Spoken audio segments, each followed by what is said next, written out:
An atom is the smallest and simplest unit of matter. And so there we see an atom. An atom has a proton, and the proton has a positive charge to it, and also an electron, which has a negative charge to it. And we can see that the electron is going to orbit around the proton. Sometimes atoms will have neutrons, and the neutrons carry no charge at all, so they're kind of N for neutral. The proton and the neutrons will stay in the nucleus, and electrons will orbit around in what's called an electron cloud or an electron shell. Now an element is going to be an atom of the same species, so it has the same number of protons. So here we see that this atom and this atom and this atom, they all have the same number of protons, so they are all considered an element, the same element, and they happen to be hydrogen. So hydrogen is the element. Now what's different between them is that we see this one has a neutron and this one has two neutrons. So they actually are isotopes of each other because they have the same number of protons, but they have different numbers of neutrons.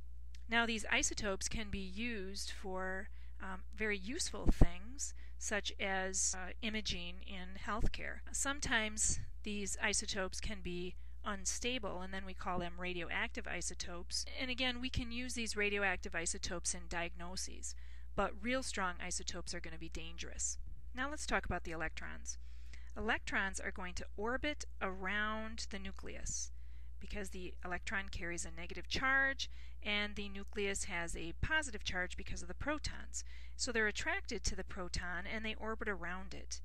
It orbits around in a particular pattern that we call an electron shell or an electron cloud.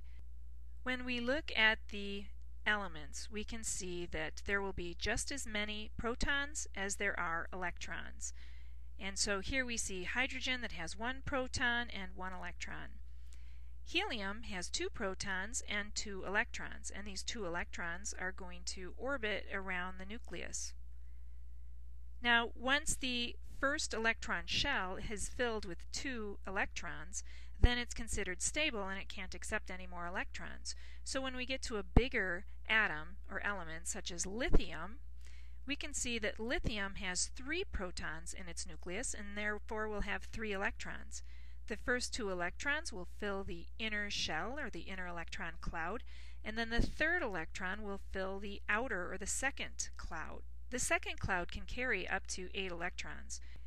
A larger atom like neon has its inner electron cloud filled with 2 electrons and its outer electron shell filled with 8 more electrons. So the outer electron shell can be filled and can hold up to 8 electrons, whereas the inner shell can only hold 2 electrons.